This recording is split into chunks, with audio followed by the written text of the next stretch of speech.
वीरम् अनन्तवर्णानदंसनसहावम् भोक्ष्यामि नियमसारम् केवली सुत केवली भणितम्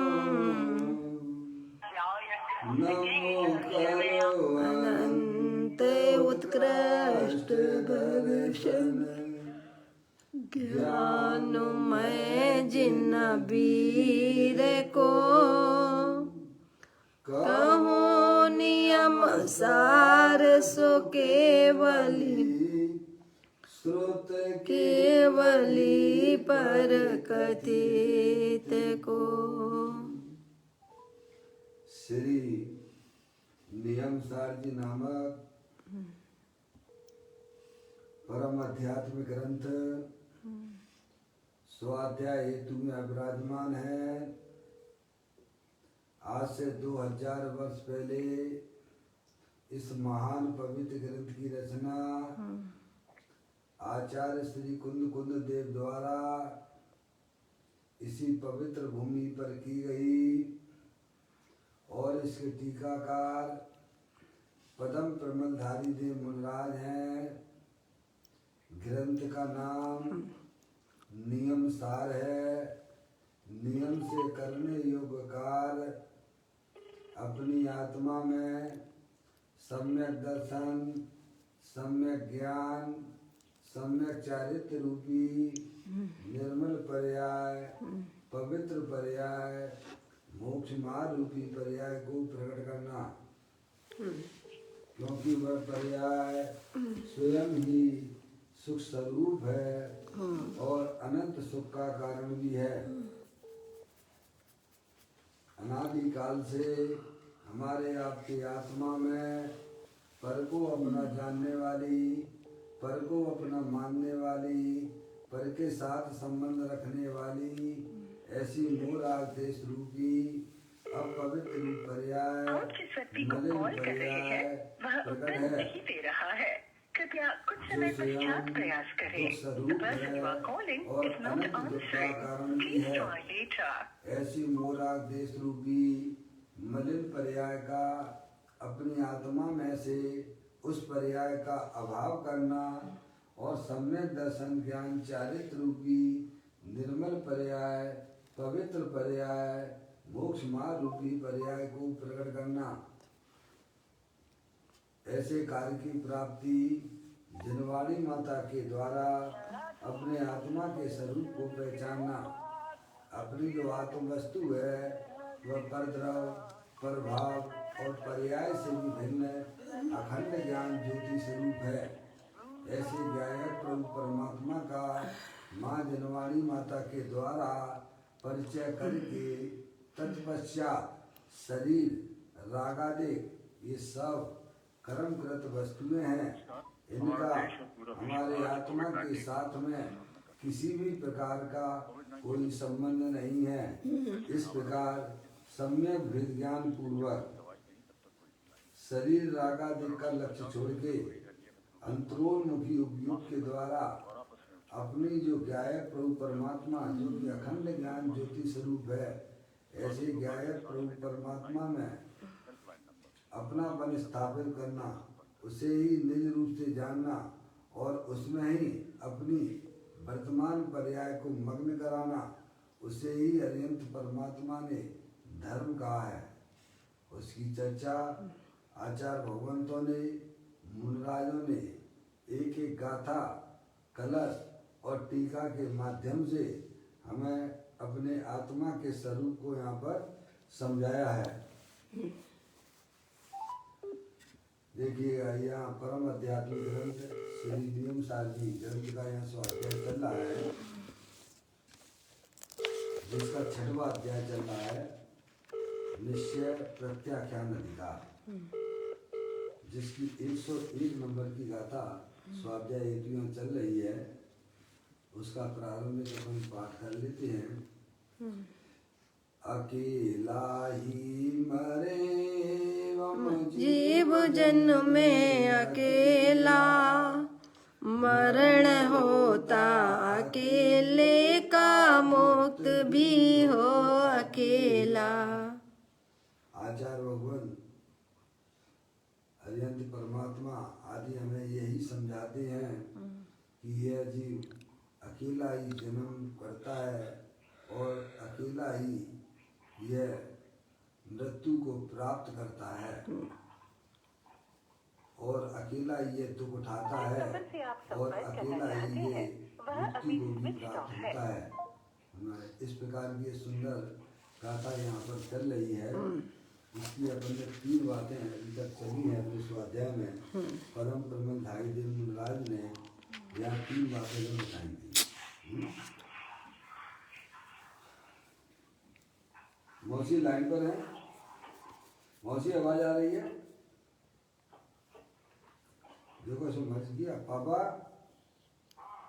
हाँ बस ठीक है। मौसी मौसी जो हाँ बस ठीक है, मेरी मर्जी किया कि नहीं किया, बस ठीक है, सभी को आवाज आ रही है। अब आप जो है यह प्रवचन नियम साजी प्रवचन पूज्य गुरुदेव श्री के माध्यम से यह चर्चा या स्पष्टीकरण हो रहा है। पहले नंबर की बात यह आई थी कि नित्य मरण में, नित्य मरण और भव संबंधी मरण, दो एक बात बताई उन्होंने। क्या? नित्य मरण यानी जो जीव को जो शरीर मिला है उसमें हर समय उसकी आयु कर्म के निषेधों का क्षय हो रहा है। अनादिकाल से हमारे आत्मा के साथ में 8 कर्मों का सहयोग है और उसमें एक आयु कर्म है, ठीक है। तो उसके निषेध जो जो पर्याय मिलती है उस पर्याय में हर समय एक एक समय करके उसके आयु के कर्म जो है उनके क्षय होते चले जा रहे हैं, उसको बोलते हैं नित्य मरण। जैसे अपनी यहाँ पर शरीर की आयु सपोज मान लीजिए 80 साल है और यह जीव कैसे में शरीर के वियोग की तरफ हर समय जा रहा है। समझ रहे आप? आगे बात समझ में, ये थोड़ा सूक्ष्म है क्योंकि वो चीज़ हमारे समझ में नहीं आ रही है। तो उसे बोलते हैं नित्य मरण। जो आपको आयु मिली है हर समय उस आप जो है काल के काल की तरफ जा रहे हैं, आयु जो है आपकी समाप्त होती चली जा रही है। जैसे मटके में पानी भरा हो और उसकी एक एक बूंद करके टपक रही है तो वह जो मटका खाली होने की तरफ जा रहा है। समझेंगे आप? ऐसे ही बोलते हैं नित्य मरण। जो आपको शरीर की आयु मान लीजिए आप मनुष्य पर्याय में आए हैं, 80 साल की उम्र है, तो एक एक समय करके उसके जो कर्म फिरते चले जा रहे हैं, क्षय होते चले जा रहे हैं, उसे बोला था उन्होंने नित्य मरण। और भव संबंधी मरण क्या है? यह शरीर जो है छोड़ के दूसरी गति में जब जीव जाता है उसे बोलते भव संबंधी मरण। तीसरा मरण की यहाँ चर्चा नहीं है, क्या समय यह शरीर से संबंधित ही है, बात की है, लेकिन जो है हर समय जो हमारा मरण हो रहा है पर्याय में, समझेंगे आप? मूल आदेश की जो हमारी आत्मा में जो पर्याय उत्पन्न हो रही है उसे बोलते हैं भाव मरण। क्या बोलते हैं? भाव मरण। तो 2 मरण तो है वो शरीर के संबंध के बारे में बात आई, और तीसरा मरण जो भाव मरण, ये भाव कर्म सदियों से करता आया है। समझेंगे आप? तो मूल आदेश की जो उत्पत्ति पर द्रव पर भावों को जो अपना माना जा रहा है, शरीर आदि मैं हूँ, इनके लक्ष्य से जो आत्मा में मूल आदेश की पर्याय उत्पन्न हो रही है वह है भाव मरण। वास्तव में पर्याय दृष्टि से जीव का ये भाव मरण हो रहा है। समझेंगे आप? और यही वास्तव में इसी का इलाज करने की बात की जा रही है, किस भाव मरण से यह जीव किस प्रकार से छुट्टी प्राप्त कर ले, है नहीं? इधर मूलादेश के परिणाम होते हैं और उधर जो है कर्मों का बंद हो जाता है। भाव द्रव कर्म से भाव कर्म और भाव कर्म से द्रव कर्म। समझ रहे? तो अपने आत्मा का जब यह जीव जनवाणी माता के द्वारा सच्चा ज्ञान करता है कि शरीर रागादिक और कर्म ये जो है मेरी वस्तु नहीं है। मैं तो अखंड ज्ञान ज्योति स्वरूप हूँ। अकेला ही जन्मता है, अकेला ही मरता है और अकेला ही दुख उठा रहा है और अकेला ही ये जीव अनंत सुख को भी प्राप्त करेगा। मतलब पूरे संसार अवस्था में और मोक्ष अवस्था में जीव अकेला ही है। समझे आप? इस प्रकार की सुंदर चर्चा है। लेकिन हमारे ज्ञान में निरंतर अपन ये समझते हैं कि जो है निरंतर जो है पर द्रव्यों को अपना सहायक मानते हुए ये समझते हैं कि जो है नहीं कहते नहीं अकेला ही रोल कर रहा है उसमें। मूढ़ापदेश के परिणाम भी अज्ञानता में कर रहा है और सच्चा ज्ञान होने पर वह मूढ़ापदेश के परिणाम धीरे धीरे करके वह विरह को प्राप्त हो जाते हैं। तो ये तीन मरण की बात आई। नंबर 1 भाव मरण, मूढ़ापदेश की उत्पत्ति संसार अवस्था में, हरियंत परमात्मा को नहीं है, ठीक है। और नित्य मरण, जो शरीर मिला है उसमें हर समय जो है आयु कर्म के निषेध खिलते चले जा रहे हैं। और भव संबंधी मरण है नहीं कि एक भाव से दूसरे भाव में ये शरीर छोड़ के जाता है, उसे उल्टे भाव संबंध में। तो एक चर्चा अपन ने ये पढ़ी थी। दूसरी चर्चा ये आई थी कि ये आत्मा जो है जन्म में भी जीव अकेला ही है, ठीक है। जन्म लेते अकेला ही आता है। तो ये भी चर्चा अपन ने पढ़ी है, विस्तार तो बहुत हो चुका है। चलिए अब देखें अपन, अब आया था अब इसको कोई भी सहायक नहीं है। तीसरी बात आई थी सर्व बंधुजनों से रक्षण करने में आता हुआ भी महाबल पराक्रम वाले जीव का अकेले का ही अनिश्चित होने पर भी सुर में मरण होता है। इसलिए भी आपके परिवार वाले हों, सगे संबंधी हों, आपको देखते हैं कि हमारा कोई हमको मरण से बचा लेंगे क्या, तो भी कसम भी आपको बचा नहीं पाएंगे। जो कांटेक्ट शरीर का लेके आया है आत्मा अपने जिन परिणामों के माध्यम से, उतना ही उसे का समय वह शरीर उसके साथ में रहेगा। उसके लिए कोई जरूरी नहीं है कि शरीर स्वस्थ हो या रोगी हो। समझे आप? अच्छे अपन ने लोगों को देखा है, अच्छा खासा शरीर स्वस्थ है और फिर भी उनको जो है वो शरीर छोड़ के दूसरे भाव में जाना पड़ जाता है। अस्वस्थ हो भले कितना भी अस्वस्थ हो, लेकिन डॉक्टर वगैरह या सगे संबंधी भी उसको बचा सकते नहीं है। इस प्रकार की चर्चा तीसरे नंबर में आई थी। अब चौथे नंबर की बात यहाँ पर अपन प्रारंभ करते हैं। निकाल लीजिए आप नियम सार प्रवचन पूज्य गुरुदेव श्री के माध्यम से। यहाँ आचार्य भगवंत और मुनिराजों की बातों को स्पष्ट किया जा रहा है। चौथे नंबर की बात है जीव अकेला ही परम गुरु के प्रसाद से प्राप्त स्वात्माश्रित निश्चय सुख ध्यान के बल से निजात्मा को ध्याकर रज रहित होकर शीघ्र निर्वाण पाता है। क्या बड़ी सुंदर बात है। क्या कहते हैं? जीव अकेला ही परम गुरु के प्रसाद से, किसके प्रसाद से? पंच परमेष्टि के प्रसाद से। समझ में आया? अपने परम गुरु कौन है? पंच परमेष्टि है, अनंत परमात्मा है। समझ में आया? उनकी दिव्य ध्वनि जीव ने सुनी है तो उसको ये ज्ञान हुआ कि अरे मैं शरीर नहीं हूँ, मैं चेतनेश्वर भगवान आत्मा हूँ। और ये रागादिक परिणतियाँ संसार अवस्था में होती हैं, ये विभाव रूप परिणतियाँ हैं, ये भी हमारा स्वभाव नहीं है।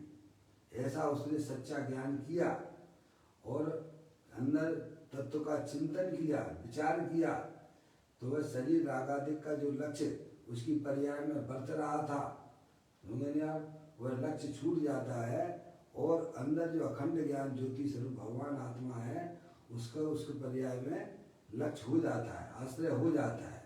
यही श्री गुरु का हमारा प्रसाद है। क्या मुक्ति मार्ग में जो है श्री गुरु की बहुत जरूरत होती है, ज्ञानी जीवों की जरूरत होती है, क्योंकि अनादिकाल से आत्मा को भाई साहब अपने आत्मा का ज्ञान नहीं है। उसको बताने वाले कौन हैं? जो श्री गुरु हैं। उन्होंने अपनी आत्मा को जाना ही नहीं है, कैसे उसमें आत्मा में लीन भी हो रही है, उनकी पर्याय स्थिर भी हो रही है। सब वे ही आपको वास्तव में आपके आत्मा के कल्याण में निमित्त होते हैं। समझ गए आप? जो चीज़ जिसने देखी है नहीं है वो क्या बताएगा? समझ गए आप? तो व्यवहार में पंच परमेष्टि अरिहंत परमात्मा वे ही वास्तव में उस आत्मा के कल्याण में निमित्त होते हैं। समझ गए आप? तो कहते अजीव अकेला ही विपरीत दिशा में चल रहा था और अकेला ही उसके कैसा में जो है मुक्ति मार्ग में चलता है। तो कहते जीव अकेला ही परम गुरु के प्रसाद से, देशना लब्धि है ना, लब्धियों में जो है लब्धियां 5 प्रकार की होती हैं। आपने पढ़ा ही होगा, क्षयोपम लब्धि, विशुद्धि लब्धि, देशना लब्धि, प्रायोग लब्धि और करण लब्धि। 4 प्रकार की लब्धियां अवध को भी हो जाती हैं। क्या अनंत बार हमारे आत्मा ने 4 प्रकार की लब्धियों को प्राप्त किया है। प्रायोग लब्धि तक भी हमारा आत्मा अनंत बार आ चुका है। समझ गए आप? श्री गुरु की देशना भी मिली, लेकिन सम्यक दर्शन की प्राप्ति भी उसे वास्तव में वहाँ नहीं हो पाई। तत्व का चिंतन भी किया, विचार भी किया, फिर भी कुछ ना कुछ ऐसी भूल रह गई। समझ गए नहीं आप? कि उसको सम्यक दर्शन की प्राप्ति नहीं हो पाई है। लेकिन श्री गुरु के निमित्त से ही होगी, ये भी ध्यान रखना। जब भी सम्यक दर्शन की प्राप्ति होगी, बहुत से लोग होते हैं इंजीनियरिंग की पढ़ाई करने के लिए एडमिशन लेते हैं, बहुत से बच्चे फेल हो जाते, घर जाके बैठ जाते। समझे नहीं आप? एडमिशन लिया और वही पढ़ाई पढ़ रहे, लेकिन जो है उसमें उसने उपयोग नहीं लगाया, इतना पुरुषार्थ जागृत नहीं किया जितना होना चाहिए था। तो वो बैठ जाते। हमारे साथी कई है इंजीनियरिंग में उनका एडमिशन हुआ, लेकिन वो जो है मौज मस्ती में रहे, जितनी गंभीरता से अध्ययन करना चाहिए नहीं किया तो बैठ जाते हैं। लेकिन जिसे इंजीनियर बनना है, डॉक्टर बनना है, तो ऐसा वो सर्टिफिकेट लगता है कि नहीं लगता है? जो भी इंजीनियर बनेगा तो कौन बनेगा? जो इंजीनियरिंग की पढ़ाई करेगा, पूरी पढ़ाई करेगा, वो इंजीनियर बनेगा। और नहीं करेगा तो ऐसा जैसे थे अब ऐसे रहोगे, आप इंजीनियर नहीं बनोगे। ठीक है नहीं? ऐसे ही श्री गुरु का उपदेश हमें अनंत बार मिल चुका है, लेकिन हमने उस चीज को गंभीरता से नहीं लिया। सुना, कैसा में थोड़ा बहुत पर्याय में हलचल आई, और कैसा में जो है और फिर वैसे के वैसे हो जाते हो। क्यों? अंदर में टीस नहीं लगी है ना, अंदर में जब तक चोट ना लगे। जैसे आपको कोई व्यक्ति कई लोगों के, कई सज्जन पुरुषों के साथ में सामने आपको उल्टा भला बुरा कहे, तो आपको जिंदगी भर भूलते हो क्या? उस व्यक्ति को मरते दम तक नहीं भूलते हो, किसने जो है हमारे साथ में ऐसा व्यवहार किया है। उसके लिए चिंतन करना पड़ता है क्या आपको? नहीं, सहज ही चिंतन चलने लग जाता है विपरीत दिशा में। समझे नहीं आप? ऐसे ही हमें अंदर में चोट लगना चाहिए श्री गुरु की बात को सुनकर कि अरे भाई साहब, अपने आत्मा को जाने बिना, अपने आत्मा को पहचाने बिना भाई साहब हमारा आत्मा का कल्याण नहीं हो सकता है। आप भले ही भगवान की पूजा करते हो, भक्ति करते हो, पर अंदर में ये बात खटकती रहना चाहिए, और खटकती ही नहीं रहना चाहिए। उस रूप आपको पढ़मन भी करना ही पड़ेगा। समझे आप? तो कहते हैं जीव अकेला ही परम गुरु के प्रसाद से प्राप्त स्वात्माश्रित निश्चय शुक्ल ध्यान के बल से, यानी सम्यक दर्शन प्राप्त करके और दीक्षा लेके, समझे, पहले भाव से नग्न होता है और फिर होता है द्रव्य से नग्न, और फिर जो है भावलिंग होता है। समझ गए आप? जब ये आत्मा अपने ध्यान में रहता है ना, धर्म ध्यान में, ध्यान की श्रेणी में जाता है, तो 7वां गुण स्थान का अंतिम समय और 8वें गुण स्थान का पहला समय, तो शुक्ल ध्यान प्राप्त कर, शुक्ल ध्यान के बल से, किसके बल से? अपने निज शुद्धात्मा के बल से, इनका स्वात्माश्रित निश्चय शुक्ल ध्यान के बल से निजात्मा को ध्याकर, जब यह उसकी पर्याय इस प्रकार की हो जाती है। किस प्रकार की? कि सम्यक दर्शन प्राप्त करके पर्याय का आश्रय अंतर्मुख उपयोग के द्वारा अपने ज्ञाय प्रभु परमात्मा का आश्रय लेता है, अवलंबन लेता है, तब जो द्रव्य के अंदर अनंत शक्तियां हैं उनकी पर्याय में अभिव्यक्ति हो जाती है। समझ गए? वहाँ से चौथे गुण स्थान से सम्यक दर्शन की प्राप्ति हो जाती है। फिर उसके बाद वह अपनी आत्मा की साधना आराधना करता हुआ आगे बढ़ता रहता है। समझ गए आप? तो फिर ये सब प्रक्रिया यहाँ बताएगी। जीव अकेला ही परम गुरु के प्रसाद से स्वात्माश्रित निश्चय शुक्र ध्यान के बल से निजात्मा को ध्याकर, किस आत्मा को ध्याने की बात कर रही है? अपने आत्मा की बात है, निज आत्मा की बात है। अरिहंत परमात्मा और सिद्ध परमात्मा के आत्मा की बात नहीं है। समझ गए आप? अपने आत्मा के आश्रय से उसे सम्यक दर्शन होता है और उसी आत्मा की शुद्धात्मा की साधना आराधना करता हुआ जीव कैसा में मुक्ति को प्राप्त कर लेता है। आत्म भावना भावता जीव लय केवल ज्ञान। ऐसा श्रीमद राजचंद जी ने भी लिखा है। तो कहते हैं निश्चय शुक्र ध्यान के बल से निजात्मा को ध्याकर रज रहित होकर यानी कर्म रहित होता हुआ शीघ्र निर्वाण पद को पाता है। कर्मों की निर्जरा जो है वास्तविक निर्जरा भाई साहब अपने आत्मा के ध्यान पूर्वक ही होती है। समझ में अब वही काम की निर्जरा है आपकी। वैसे तो हर समय कर्म खरी रहे हैं, समझ में आप, वास्तविक निर्जरा क्या द्वारा जो है कर्मों का संबंध आत्मा के साथ में ना होना, ऐसी व्यवस्था कैसे में मोक्ष मार्ग में होती है। अब देखिएगा इसी बात को पूज्य गुरुदेव से यहाँ पर खुलासा करते हुए कहते हैं धर्म प्राप्त करने की जिज्ञासा योग्यता हुई है। काय की योग्यता हुई है? धर्म प्राप्त करने की जिसकी योग्यता हुई है, तो उस आत्मा को अपने आत्म कल्याण की अंदर में भावना बलवती हुई है। समझे आप? तो धर्म प्राप्त करने की जिसकी योग्यता हुई है उसके ऊपर परम गुरुओं की प्रसन्नता हुई है। समझ गए आप?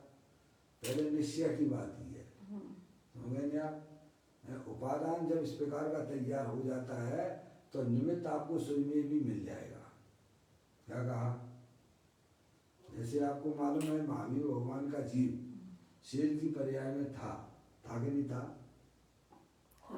आकाश से दो मुनराज आए कि नहीं आए उसको संबोधन करने के लिए? देखो वही जीव समूह शरण में भी था, आदिनाथ भगवान के समूह शरण में था, पर उस समय उसके उपादान की योग्यता है भाई साहब ऐसी जागृत नहीं हुई तो वहां से भी वापस लौट गया। अपन भी अनंत बार समूह शरण में गए, ऐसा नहीं है कि नहीं गए। आगम तो कहता है कि भव भव में पूजन कीनी दान सुपातन दीना। समझ गए आप? अनंत बार हमारा आत्मा भी समुद्र में गया, लेकिन उस समय उपादान की ऐसी योग्यता अंदर में नहीं जगी, उतनी तैयारी नहीं थी। समझ गए आप? आप लोग कहते हैं साहब भावलिंगी संत हमको नहीं मिलते हैं, दिखते ही नहीं है। आप अपने परिणामों में भाई साहब पर्याय में ऐसी आत्म कल्याण की भावना आप जागृत कीजिएगा। आचार्य भगवान तो यही कहते हैं पंचम काल के अंत तक भावलिंगी संतों का सद्भाव है। ठीक है कि नहीं? तो उपादान की जहाँ योग्यता हो जाती है तैयार तो निमित्त तो आपको मिलना ही मिलना है। तो निमित्तों की तरफ ना देखिए, आप तो अपनी तैयारी पूरी करके बैठिए। क्या अब ये लॉकडाउन वगैरह पड़ गया, अब परीक्षाएं तो कभी भी हो सकती है भाई साहब, आप तो अपनी तैयारी करके बैठिए। अब वो परीक्षा उसकी तरफ थोड़ी ना, तारीखों की तरफ थोड़ी देखना है। कभी भी कह रही सरकार भैया 10 दिन बाद तुम्हारी परीक्षा होने तो बैठना पड़ेगा ना, है बाबा। तो यहाँ ये बात बताकर यही कहना चाहते हैं कि धर्म प्राप्त करने की जिज्ञासा योग्यता हुई, उसके ऊपर परम गुरुओं की प्रसन्नता हुई। समझ लिया? उसकी जब पर्याय में जब बलवती भावना हो जाती है, जब ये संसार के ये क्या हो रहा है संसार में, है समझ गया? ये मतलब एक दूसरे को किस प्रकार से कैसे में, है बाप बेटे को, बेटा बाप को, बच्चियों को, ये क्या हो रहा है संसार में, है ऐसी अंदर में उसको वैराग उत्पन्न होता है उस जीव को, है हर व्यक्ति झूठ मायाचारी के अलावा क्या कर रहा है? जो देखो तेज झूठ पैसा, बस पैसे पैसे के लिए मरे जा रहे हैं, समझ रहे हैं आप? कोई किसी के संबंध, सब संबंध भूल भाल जाते हैं। पैसा बाप बड़ा ना भैया, सबसे बड़ा रुपया, समझ गए आप? समझ, जब उसको इस प्रकार का वैराग हो जाता है, देखो कैसी कैसी घटनाएं देखने को आती हैं परिवार के अंदर जो कभी कल्पना नहीं कर सकते थे, हैं? ऐसी जब उसको जो है संसार से वैराग हो जाता है, शरीर से वैराग, समझ रहे आप? शरीर संयोग और शरीर संसार, शरीर और भोगों से विरक्ति, पर्याय में जो जो इस प्रकार की विरक्ति का परिणाम हो जाता है, तब उसकी योग्यता जागृत होती है, समझिए आप? जिन्हें अपनी आत्मा का कल्याण करना हो, क्या देखो ना, अब जब अकेले ही जन्मना है, अकेले ही मरता है, हर जगह अकेले अकेले रहता है, तो कौन सी पर्याय के साथ में रहना पसंद करोगे आप? जब रहना आपको अकेले ही है, अकेले ही चल रहे हो आप, संसार में भी आप अकेले हो, मुक्ति में भी आप अकेले हो, हैं? तो निर्मल पर्याय के साथ में रहना कि अपवित्र रूप पर्याय, मलिन पर्याय के साथ में रहना, पर्याय के साथ में तो रहना पड़ेगा आपको, क्योंकि आप चैतन्य वस्तु हो, द्रव पर्याय स्वरूप वाली वस्तु हो, द्रव स्वभाव तो तीनों काल शुद्ध ही है, लेकिन कौन सी पर्याय के साथ में रहना? मलिन पर्याय के साथ में रहना कि पवित्र रूपी पर्याय के साथ में रहना? परिणति सब जीव की तीन भांत बरनी, एक पुण्य एक पाप एक रागरणी, समझ गए आप? तो ज्ञानी जीव ये बात को समझ जाते हैं, तो कहते हैं कि धर्म प्राप्त करने की जिसकी योग्यता हुई है, समझ गए आप? उसकी पर्याय में ऐसी जागृति आ जाती है कि भाई साहब अब दुख सहा नहीं जाता है, समझ गए? तब उसको श्री गुरु का जो है उपदेश अमृत के समान काम करता है। धर्म प्राप्त करने की जिसकी योग्यता हुई है, धर्म प्राप्त यानी रत्नात्रय, धर्म किसे कहना? सम्यक दर्शन ज्ञान चारित्र रूपी पर्याय प्राप्त करने की योग्यता हुई है, संसार शरीर भोगों से जिसे उदासीनता बरतती है, वही वास्तव में उसकी पात्रता है। पात्रता के बिना भाई साहब आप कितना भी अच्छा, अगर दूध अगर जो अगर पात्र अगर आपका सही नहीं है तो कितना भी अच्छा दूध क्यों ना हो, भाई साहब वह फट जाता है, समझ यार? हमारी पर्याय में ऐसी योग्यता जागृत नहीं हो पाई, समूह शरण में भी गया, लेकिन उस प्रकार की योग्यता जागृत नहीं हुई, तो वहाँ को भी हम फेल कर दिया। और 28 मूल गुण का पालन भी हमारे आत्मा ने अनंत बार किया, स्वभाव भी ऐसे किए, मुनि वृद्धार अनंत बार गिरह उपजायो, आत्म ज्ञान बिना सुख लेस न पाया। अब आप सोचिएगा, जब पुण्य के परिणामों में भी हमारी योग्यता जागृत नहीं हो पाई है, तो पाप के परिणामों में क्या आपकी योग्यता लगती है? आपको निरंतर 24 घंटा पंचेंद्रिय के विषयों की तरफ भागते हो, उस संकलेश परिणाम निरंतर अपनी आत्मा में किया करते हो, बताओ ये हैं? जब शुभ भाव भी है भाई साहब, उनको भी आपने फेल कर दिया है, तो सोचना चाहिए कि मोक्ष मार्ग कुछ एक अलग चीज है, जो कि अपने आत्मा के आश्रय से ही प्रकट होता है, समझ गए नहीं आप? तो यहाँ यही कहते हैं, धर्म प्राप्त करने की जिसकी योग्यता हुई है, उसके ऊपर परम गुरुओं की प्रसन्नता हुई है, समझ गए नहीं आप? धर्म पाने वाले को ज्ञानी गुरु मिले बिना नहीं रहता है, जिसकी पर्याय में, जिसके उपादान में ऐसी योग्यता जागृत हो जाती है, उसे नियम से उस प्रकार के निमित्त उसको मिलते ही मिलते हैं, समझे? इसीलिए ये बता कर ये कहना चाहते हैं कि आप अपनी पूरी तैयारी कीजिए, आप निमित्तों की तरफ ना देखिए, समझ गया? अब क्या करें, हमको का समय जो है भावलिंगी संत ही नहीं देखते हैं, समझ रहे आप? नहीं, आपको क्या भगवान ने बताया, जनवाणी तो है ना सबसे बड़ी आपके पास में, क्या आप अपने आप को तैयार कीजिए ना, समझे? तो कहते हैं धर्म पाने वाले को ज्ञानी गुरु मिले बिना नहीं रहते हैं, मिलते ही मिलते हैं। वे गुरु कहते हैं कि भाई तू अपने चैतन्य को पहचान। क्या कहेंगे? किसको पहचान? अपने आत्मा को पहचान। तुम आत्मा हो, अपने आत्मा का पहचान करो, परिचय करो। क्या तुम्हारी आत्मा इतनी शक्तिशाली है कि तुम्हें भी पता नहीं है। जहाँ जो है अरिहंत परमात्मा भी अनंत काल से उस आत्मा का ही ध्वनि में उसका वर्णन आता है, पर वे भाई साहब वे भी पूरा नहीं कह पाए, अनंत काल से चल रहा है। कैसे करूं गुणगान, कैसे करूं गुणगान प्रभु जी तेरो, कैसे करूं गुणगान, सारी पृथ्वी कागज बनाऊं, समुद्र जल की स्याही लाऊं, तो भी न हो तेरा बखान प्रभु जी तेरो, कैसे करूं गुणगान।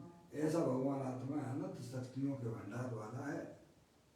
जितनी शक्तियां अनंत परमात्मा के पास में है, जितनी शक्तियां सिद्ध परमात्मा के पास में है, उतनी की उतनी शक्तियां वर्तमान में प्रत्येक आत्माओं के पास में है। महावीर भगवान का तो पहला ही ये संदेश था कि सभी आत्माएं समान हैं। क्या कहा? बोलो, था कि नहीं था? सभी आत्माएं समान है, कोई छोटी बड़ी नहीं है। तो कहते हैं कि श्री गुरु के द्वारा अपनी चैतन्य वस्तु की पहचान कराने के लिए कहते हैं, तू अपने चैतन्य को पहचान। श्री गुरु क्या कहेंगे? कि तुम तो भगवान आत्मा हो। समझ गए आप? कहाँ से पहचान कराते हैं? और आप अपनी पहचान कहाँ से कराते हो? शरीर और संयोगों से कराते हैं। ये जो है संसार और जो भोगों में मस्त रहने वाले जीव कैसे पहचान करते हैं आपकी? संयोगों से। कि भाई साहब इनके पास में 4 मकान है, समझ गए आप? शरीर से पहचान कराते हैं। लेकिन श्री गुरु कहाँ से कराते हैं? स्वभाव से। स्वभाव से कराते हैं। यही खास बात होती है ज्ञानियों में और अज्ञानियों में। समझ गए? अज्ञानी बाहर की वस्तुओं से आपको करोड़पति लखपति देखता है, समझ गए? पैसा नहीं, इनके पास कुछ नहीं है, छोड़ो, इनके पास पैसा है। समझ गए आप? और श्री गुरु कहाँ से पहचान कराते? तुम तो चैतन्य भगवान आत्मा हो। तुमने आज तक परद्रव को कभी छुआ तक नहीं है, तुमने आज तक रागादिक परिणामों को भी छुआ नहीं है। समझ? वे शरीर रागादि में सब कर्म कृत वस्तुएं हैं, उससे तेरा भगवान आत्मा तीनों काल भिन्न है। श्री गुरु तो ऐसा उपदेश देते हैं, दिन रात आत्मा का चिंतन, मृदु संभाषण में वही कथन, निर्वस्त्र दिगंबर काया से प्रकट हो रहा निज अंतर्मन। समझ आप?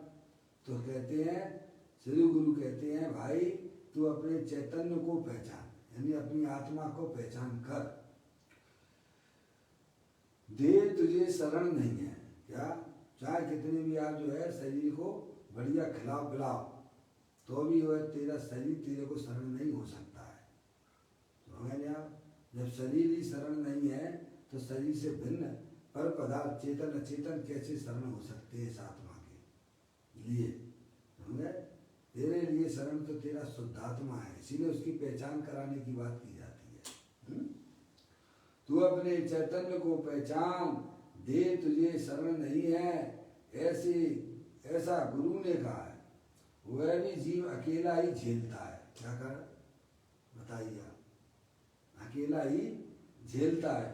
जिस जीव ने झेला उसे परम गुरु का प्रसाद प्राप्त हुआ कहा जाता है। समझे? जिसने दिव्य ध्वनि देखो, आपको शायद पता ही है, महावीर भगवान की दिव्य ध्वनि है भाई साहब, कितने दिन तक नहीं हुई, समूह तो लगा हुआ था पर भगवान महावीर की दिव्य ध्वनि नहीं गिरी। क्या कारण था ऐसा? गर्दन का झेलने वाले का। अरे बोलो, ये तो सब आपको पता है ना। कितने दिन तक महावीर भगवान की दिव्य ध्वनि नहीं गिरी? 65 दिन, 66वें दिन तो गिरी थी। 66 दिन पे गिरी थी, समझ गए आप? तो क्यों? क्योंकि उनकी वाणी को झेलने वाले ऐसे गणधरों की कमी थी। गणधर तो थे पर गौतम गणधर जैसा कोई गणधर नहीं था, समझ में आया भाई? तो उनकी वाणी को झेलने वाला भी तो होना चाहिए ना। आगे बात समझ? तो वो झेलना शब्द का उपयोग किया गया है। श्री गुरु की वाणी कौन झेल सकता है? पात्र जी भी झेल सकता है, अपात्र तो उठ के चला जाएगा, मारी जी ऐसा, समझ नहीं आप? तो यहाँ उसकी बात की गई है। कहते हैं श्री गुरु ने कहा वह भी जीव अकेला ही झेलता है। झेलता मतलब पात्र जीव भी का समय उनकी दिव्य ध्वनि को झेल पाते हैं, समझिए आप? ये पंच इंद्रिय के विषय भोगों में मस्त वाले जीव का समय उनको कुछ समझ नहीं आता है, समझ नहीं आप? शरीर संसार भोगों से पहले सबसे पहले विरक्ति का परिणाम हो, तभी तो है बचना अमृत बीतरागनो परम शांत रस मूल औसत दे भवरोगनो कायर। जो पंच इंद्रिय के विषयों के गुलाम जीव हैं वे भगवान की दिव्य ध्वनि को झेल नहीं पाते हैं, समझ गया? उन्हें तो ऐसी लगती है, कहाँ सुबह सुबह मेरे को जगा दिया है, सब लोग जो है भोगों में मस्त हो रहे हैं और ये हमको पात्रता नहीं है। समझे?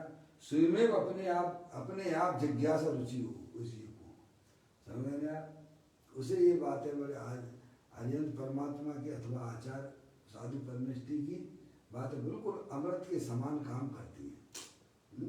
जैसे एक एक बूंद जो है का समय प्यासे को एक एक बूंद अगर मिलती हो तो उसका जीवन कैसा होता है, ऐसे ही श्री गुरुओं का प्रसाद है उसके लिए तो अमृत के समान काम करता है।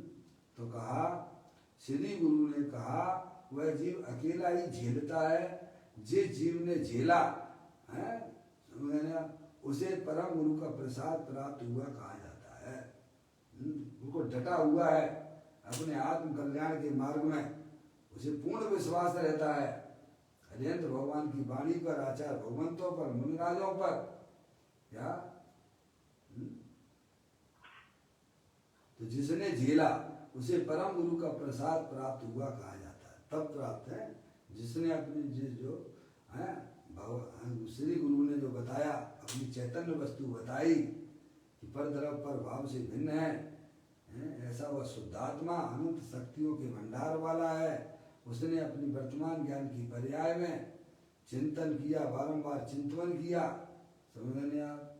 और अपनी पर्याय को इस प्रकार का बनाया कि वह पर्याय समस्त परद्रव्य प्रभाव, जो पर्याय में परद्रव्य की पकड़ थी वह पकड़ छूट जाती है। रागादिक परिणतियों की जो पकड़ थी वह भी छूट जाती है। उस पर्याय में पकड़ किसकी? अपने चैतन्य स्वभाव की होती है, समझ गया? वही व्यक्ति जो है आचार भगवंतों की, मुनराजों की और अनंत परमात्मा की बात को झेलता है, समझ गया? स्वाश्रित धर्म है। पर्याय में पकड़ होना चाहिए तो अपनी चैतन्य स्वरूपी भगवान आत्मा की, समझ में आया भाई साहब? क्योंकि ज्ञान की प्रवृत्ति अनादिकाल से बहिर्मुख है। उसे ज्ञानी सच्चा ज्ञान करके उस पर्याय को अंतर्मुख करता है, शुद्धात्मा की तरफ आश्रय करता है। समझिए, बहुत बड़ा काम है, ये कोई छोटा मोटा काम जरूर कर रहे हो आप, अपनी आत्मा में परमात्मा बनने का उपाय कर रहे हो आप, समझिए आप? जो हमारे लिए जरूरी है, हमें बाबा जिनवाणी को आत्मा के कल्याण के निमित्त सुनना भाई साहब, वो हमारे कल्याण में निमित्त होती ही होती है, समझ गए आप? तो कहते हैं जिस जीव ने झेला उसे परम गुरु का प्रसाद प्राप्त हुआ कहा जाता है। इस प्रकार परम गुरु के प्रसाद से जीव स्वात्माश्रित निश्चय शुक्ल ध्यान के बल से निज आत्मा को ध्याकर कर्म का नाश करके अकेला ही मुक्ति पाता है। समझे ना? देशना लब्धि तो सबसे पहले चाहिए। समझे? श्री गुरु का उपदेश तत्व का जैसा वस्तु स्वरूप है, समझे ना, वैसा उनके मुख से आता है, श्री गुरु के मुख से आता है कि तुम शरीर नहीं हो, तुम जानने देखने वाले पदार्थ हो, अनंत शक्तियों के भंडार वाले हो। समझे ना? पर द्रव तुम्हारी आत्मा से अत्यंत भिन्न है, उसको तुम कुछ भी कर धर सकते नहीं हो। अंदर में होने वाले रागादिक परिणाम भी हैं, वे भी क्षणभंगुर तत्व हैं। समझे? वे रागादिक परिणाम भी तुम्हारी आत्मा के अंदर प्रवेश नहीं कर सकते हैं। तब वह बारंबार श्री गुरु के द्वारा कहे हुए बात को बारंबार चिंतन करता है, विचार करता है। समझ गए ना? तब उसके अंदर में पात्रता जागृत होती है। ऐसा नहीं सुन लिया और अपन ने क्या, और फिर उसके बारे में कोई विचार नहीं करते हैं। फिर आगे सवेरे सवेरे में मंदिर में और स्वाध्याय चल रहा है, फिर जाके बैठे। समझ गए नहीं आप? उस जो बात बताई जा रही है, जो जनवाणी में बात आती है, उसे अंदर में चोट लगना चाहिए। क्या? क्योंकि इसके जाने बिना हमारी आत्मा का कल्याण 3 काल में नहीं हो सकता है। जब यह उसको बात चोट लगती है अंदर में, तब उसका चिंतन सहज ही चलने लग जाता है? तब वह पर्याय जो बहिर्मुख हो रही थी, स्वयं भी अंतर्मुख हो जाती है। समझ गए आप? यही वास्तव में जीव की पर्याय की योग्यता होती है, इस प्रकार की होती है। तो कहते हैं परम गुरु का प्रसाद प्राप्त हुआ कहा जाता है, तभी कहलाता है। इस प्रकार परम गुरु के प्रसाद से जीव स्वात्माश्रित है। किससे आश्रित? अपने आत्मा के आश्रित। अब वह पर्याय जो है अपने आत्मा का आश्रित लेती हुई, समझ गए आप, ने शुक्ल ध्यान, देखिए आप, स्वात्माश्रित निश्चय शुक्ल ध्यान के बल से निज आत्मा को ध्याकर, अपनी शुद्धात्मा को एक दर्शन ज्ञान चारित्र और वीर का केंद्र अगर कुछ है तो वह शुद्धात्मा है। अनादिकाल से यह आत्मा अपने दर्शन ज्ञान चारित्र वीर को पर की तरफ लगाए हुए है। यह उसकी अपात्रता है। वही दर्शन ज्ञान चारित्र वीर अपने स्वयं आश्रित होकर काम करने लग जाता है, वही से वास्तव में उसकी पात्रता जागृत होती है। कब होती है? समझ में आए? ये काम आप सोचिए, आप विचार कीजिए आप, कि पर्याय का आश्रय अपना त्रिकालिक ध्रुव भगवान आत्मा होना चाहिए।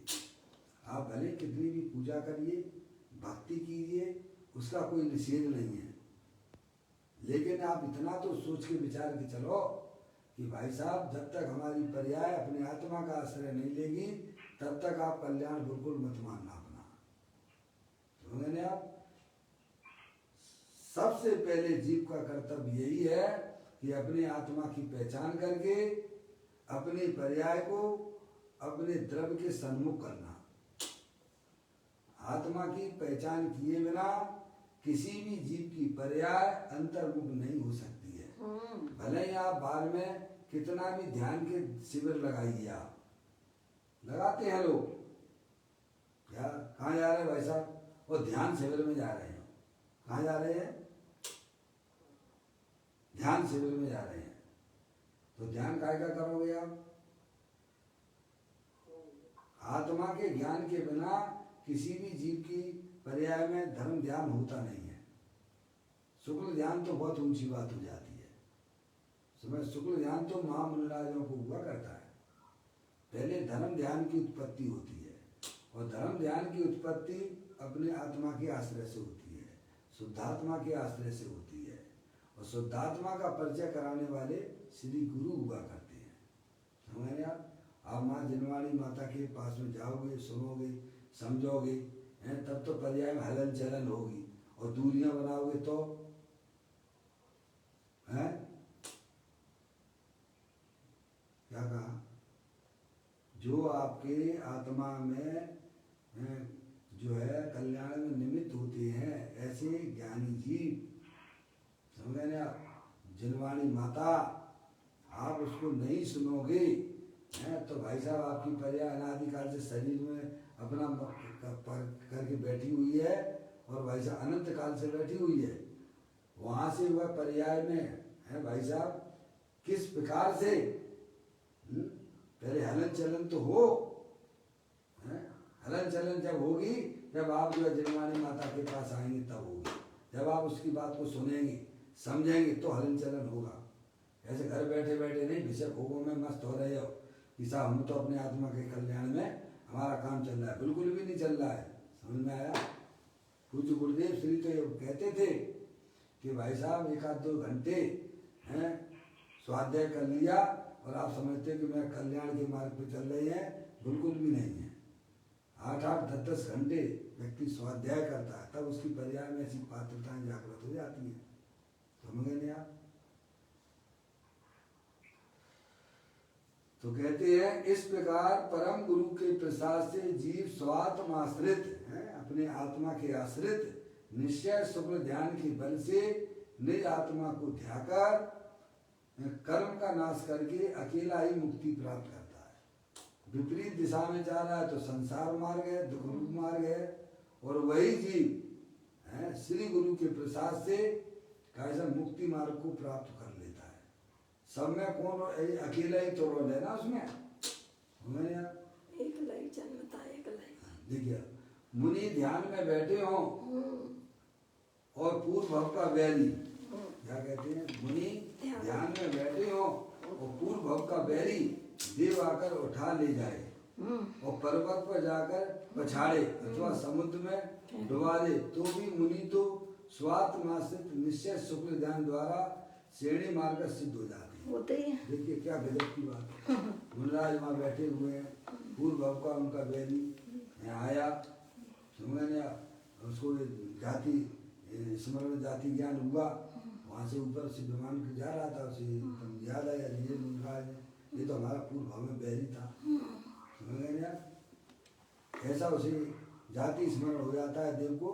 तो वहीं पर का ऐसा जो मुनराज ध्यान में बैठे थे, सुबह ध्यान में बैठे हुए थे, ऊपर से उन्हें फेंक देता है, वे नीचे फिर भी नहीं पाते, तब तक उनकी केवल ज्ञान हो जाती है। बोलिएगा क्या सही बात है, गजब है। एक कौन से मुनराज थे उसमें आता है ना कि उन महाराज को उनके पुत्र नहीं ध्यान में बैठे और उनके हाथ काट दिए, वो काट दिए और वो श्रेणी मार कर केवल ज्ञान ले लिया। ऐसा है उनके लिए तो। और कैसा में वह भाई साहब वो उनका दुश्मन कहलाया कि उनका मित्र कहलाया, मित्र कहलाया, जिसने केवल ज्ञान की उत्पत्ति बताई गया। और हम क्या देखेंगे, हम बैरी देखेंगे। समझिए मुनराज की दृष्टि में तो उनका उपकार ही है। समझ गए? देखो 10 भक्त तक आपके जो है पार्श्वनाथ जी पे मुनि अवस्था में थे, कितना उपसर किया, तो उनका दुश्मन था क्या, कमट है। वो तो कर्मों से छुड़ाने के लिए आया है आपको, तो तुम्हारा दुश्मन समझ रहे हो। सही बात है, समझ गए? ऐसे ही बाहर में हमारे जो भी प्रतिकूल संयोग मिलते हैं, आप उसे बिल्कुल अपने दुश्मन मत समझिए। आप वे आपके लिए वास्तव में उपकारी हैं वे, क्योंकि आपके कर्मों की निर्जरा करने के लिए आए हैं और आप लड़ाई झगड़ा करने लग जाते हो। क्या करते हो? पार्श्वनाथ भगवान ने मुनि अवस्था में कोई झगड़े वगड़े किए आपने देखा क्या? नहीं करा है। 10 भक्त तक चलती रही कहानी ये, फिर भी उन्होंने क्या समता का परिचय दिया। क्योंकि अभी कर्म से छूटने की बात है भाई साहब, और वो हमें छुड़ाने के लिए आया है, तो तुम उस पर क्रोधाधिक करते हो, तो वो नए कर्म और बांध लेते हो। ऐसे भगवानों से मुनराजों से सीखना चाहिए हमें। कैसा भी प्रतिकूल संयोग हो बाहर में, और कैसी भी शरीर की अवस्था होती हो, भाई साहब आप थोड़ा अपनी शक्तियों को जागृत कीजिएगा। समझ में आया? तो इतनी कर्मों की निर्जरा होती है, आप तो पढ़ते ही हो छेड़ाला में,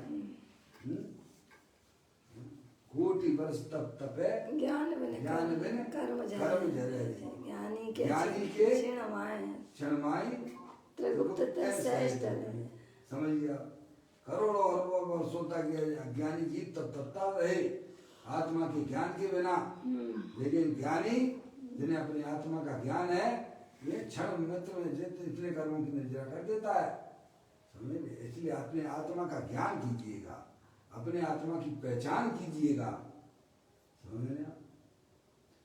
कहते हैं मुनि ध्यान में बैठे हों और पूर्व भव का बैरी देव आकर उठा ले जाए और पर्वत पर जाकर पछाड़े अथवा समुद्र में डुबा दे, तो भी मुनि तो स्वात्मा से निश्चय शुक्र ध्यान द्वारा श्रेणी मार्ग सिद्ध हो जाते हैं। क्या समझ रहे हैं? ऐसा गजब का काम होता है।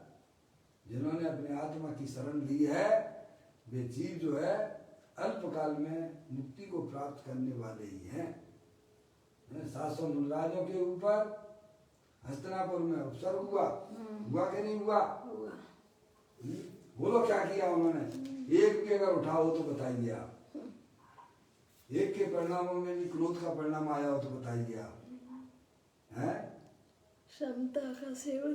सोचिए आप, धर्म किसे कहते हैं ज्ञानी? पर्याय अपने द्रव स्वभाव के आश्रय से रहे, उसमें समता रूपी परिणाम की उत्पत्ति होती है। निराकुलता रूपी निराकुलता रूपी पर्याय की उत्पत्ति होती है। समता कोई ज्ञानियों ने धर्म कहा है और वह समता अपने गाय प्रभु समता स्वरूपी है। समता रमता उरगता न्यायकता सुखवास वेदकता चेतनता ये सब जीव विलास। ऐसा अपना आनंद स्वभाव भगवान आत्मा तीनों का विद्यमान वस्तु है। उसका आश्रय लेने पर पर्याय में समता अतीन्द्रिय आनंद की प्राप्ति होती है। तो कहते हैं स्वात्मा से निश्चय शुक्ल ध्यान द्वारा श्रेणी मार्ग सिद्ध हो जाते हैं। उसमें भी जीव अकेला ही है। समझ ना? मुक्ति प्राप्त करने में भी कोई भी दूसरा शरणभूत नहीं है। इसी प्रकार कोई मुनि को घानी में पेल दे, गोल वाले बात भी आ गई। ऐसी दशा में भी मुनि आत्मा में लीन होकर अपने आत्म ध्यान के बल से केवल ज्ञान और मुक्ति पा जाते हैं। उसमें भी जीव अकेला ही है। वहाँ देह के मजबूत सेनन से मुक्ति हुई हो ऐसा नहीं है। समझ गए आप? कि वैसा वज्र ऋषभ नारायण सेनन होना चाहिए हैं, ऐसी कोई जरूरी नहीं है। समझ गए आप? इसका बढ़िया वज्र ऋषभ नारायण सेनन है इसीलिए उसे मुक्ति हो जाती है, ऐसा नहीं है। पर ये बात सही है, जिनको भी मुक्ति होती है वज्र ऋषभ नारायण सेनन के संयोग में होता है, पर उसके कारण से नहीं होती है। आत्मा इतना बलशाली है उसके बल से होती है, निज बल से होती है, निज बल के द्वारा होती है। समझ आप? शरीर चाहे भाई साहब बलशाली हो और चाहे निर्बल हो, लेकिन उसे तो आपको पर ही जानना है ना। समझ आप? तीर्थंकरों का शरीर ऐसा महाबलशाली होता है तो वे स्व जानते होंगे कि पर जानते होंगे? अरे बोलो, पर ही जानते हैं ना। और अपना अपना शरीर कितना बलशाली है। खाना है पापा, हाँ बोलो, नहीं खाना पीना ना मिले तो कैसे क्रोधाधिक परिणाम होने लग जाते। समझिए आप? ऐसे बलशाली जीवों के शरीर भी इतने बलशाली होते हैं तो वे उसे पर जानते हैं कि स्व जानते हैं? पर जानते हैं। आप भी अपने आप शरीर जो है ऐसा वे जब इतने शक्तिशाली शरीर को पर जानते हैं तो ये तो अपना शरीर तो भाई साहब कितना कितना निर्बल है। समझ गए आप? तो वेद ज्ञान की ज्योति प्राप्त होने पर भाई साहब वह निर्मल शरीर भी का समय पर ही जरूर से जानते हैं ज्ञानी जी। समझ गए आप? शरीर को तो पर ही जानना पड़ेगा। तो यहाँ कहते हैं कि उनको जो मुक्ति प्राप्त हुई है तो वह ये जो है ऐसे शरीर के द्वारा नहीं हुई है, स्वात्माद निश्चय सुखनाम द्वारा श्रेणी मार्ग सिद्ध हुए हैं। उसमें भी जीव अकेला ही है। मुक्ति प्राप्त करने में भी कोई भी दूसरा शरणभूत नहीं है। इसी प्रकार मुनि को घानी में पेल दे, ऐसी दशा भी मुनि आत्मा में लीन होकर अपने आत्म ध्यान के बल से केवल ज्ञान और मुक्ति पा जाते हैं। उसमें भी जीव अकेला ही है। वहाँ देह के मजबूत सेनन से मुक्ति हुई हो ऐसा नहीं है, ये बताना चाहते क्या? वह तो अपने आत्मा के आश्रय से अनंत केवल ज्ञान आदि शक्तियां अंदर विराजमान है हमारे आत्मा में। समझ गए आप? उसके बल के द्वारा उसका आश्रय लेने से ही केवल ज्ञान की पर्याय प्राप्त होती है, शरीर के सहनन से मुक्ति प्राप्त नहीं होती है। शरीर के बल के कारण मुक्ति नहीं होती है, मुक्ति तो आत्मा ध्यान के बल से ही होती है। समझे? अपना चैतन्य वस्तु है ना, सर्वशक्तिमान है ना, उसके बल से जीव मुक्ति को प्राप्त करता है, इसीलिए उसकी पहचान हमें करना चाहिए। अब देखिएगा आगे, मुनियों को संथारा में दूसरे मुनि सहायता करते हैं, ऐसा निमित्त से कथन आता है। समझेंगे आप? समाधि मरण में संथारा है, मुनियों को संथारा में दूसरे मुनि सहायता करते हैं, ऐसा निमित्त से कथन है होता है। परंतु वे मुनि स्वयं अपने आत्मबल से समाधि करें तो समाधि होती है। क्या समझे? बाहर से कथन जरूर आता है कि संलेखना समाधि में संथारा में कैसे हम दूसरे हैं मुनि, अरे वे बाहर से कुछ भी करें, लेकिन आपका मन ही नहीं है अपनी आत्मा का आश्रय लेने का, तो भाई साहब क्या होगा बताइए आप? वो आत्मा का पर्याय आत्मा का आश्रय नहीं लेगी तो समाधि मरण हो ही नहीं सकता है। समझ गए आप? आपको हम खूब समझाते हैं, अगर आप समझने के लिए तैयार ही नहीं है तो कौन समझा सकता है आपको? हैं? और आप जब समझने के लिए तैयार हैं तो भाई साहब आपको लिए अपने आप सारे निमित्त उसी प्रकार के अनुकूल मिल जाते हैं। यानी निमित्तों से कार्य नहीं होता है, कार्य तो उपादान से होता है। समझ गए? आप ये बताना चाहते हैं समाधि मरण में भी मुनियों को संथारा में दूसरे मुनि सहायता करते हैं, ऐसा निमित्त से कथन होता है। परंतु वे मुनि स्वयं अपने आत्मबल से समाधि करे, क्या आत्मबल से समाधि करे तो समाधि होती है। अगर आत्मा स्वयं जागृत हो गया पर्याय में तो भाई साहब परद्रव्य भी निमित्त कहलाते हैं। और आप भले ही तैयार नहीं हो, मैं कितना भी आपको समझाएं, समझे नहीं आप, लेकिन वो निमित्त भी क्या करेगा आप बताइए आप? अन्यथा नहीं होता, अन्यथा नहीं होती है।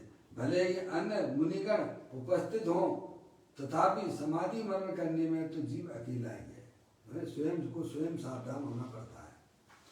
अब चलिए, ऐसा सिद्धांत समझे तो है, ऐसा सिद्धांत समझे तो, ऐसा सिद्धांत समझे तो पर साय की अपेक्षा ना रखते हुए पर से भिन्न अकेले आत्मा को जानकर उसमें एकाग्र होने पर प्रत्याख्यान हो, है? किसी भी परद्रव्य की आप अपेक्षा मत कीजिएगा। समझ गए आप? जहाँ आपने परद्रव्यों की अपेक्षा की है वहाँ नियम से पर्याय में पामरता आने वाली है। समझ गए आप? तो सबसे पहले पराश्रित जो हमारी बुद्धि है, निमित्त आश्रित बुद्धि है, उसको वेद ज्ञान के द्वारा उसे पहले जो है खत्म कीजिएगा। हमारे आत्मा का कल्याण हमारे आत्मा के आश्रय से होगा, परद्रव्य के आश्रय से नहीं होगा। वह हमारे पर्याय में होने वाले कार्य का कर्ता मैं स्वयं हूँ। समझे आप? निमित्त के कारण से पर्याय में कार्य नहीं होता है।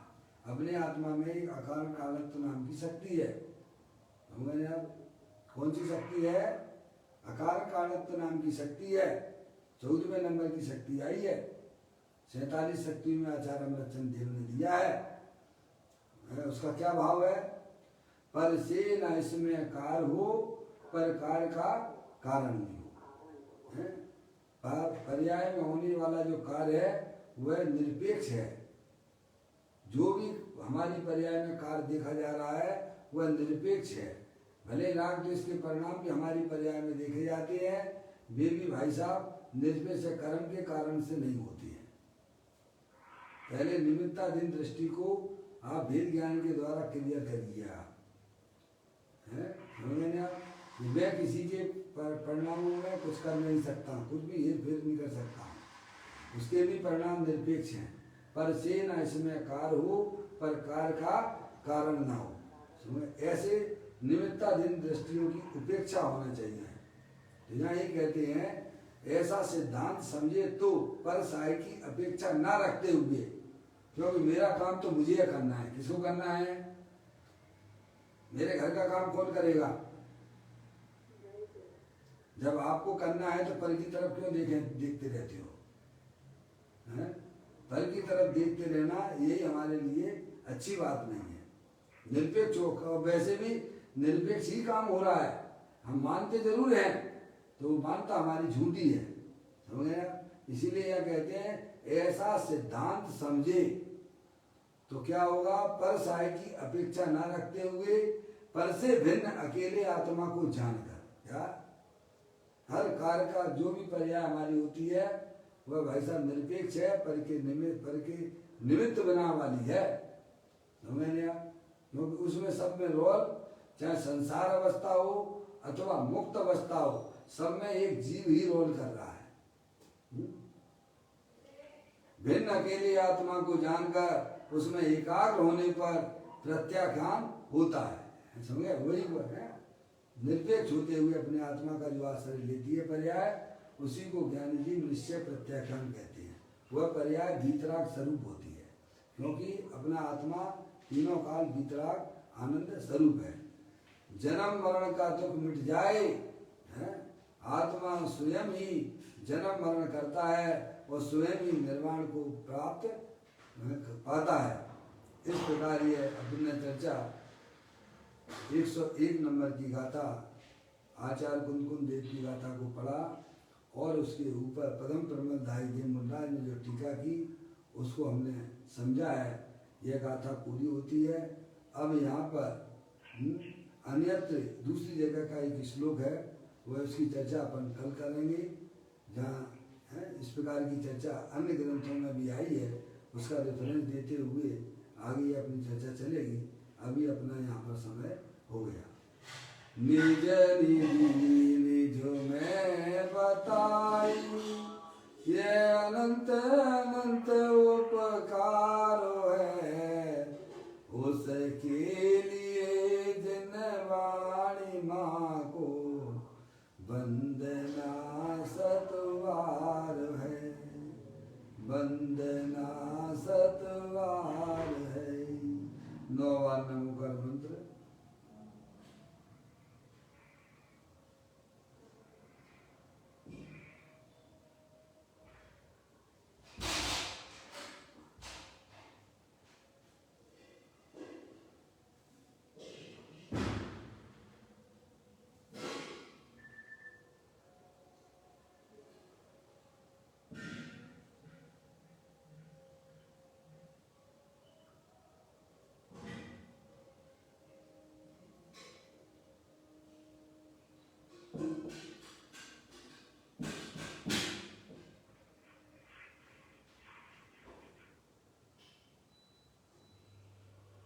बोलो द्वादशा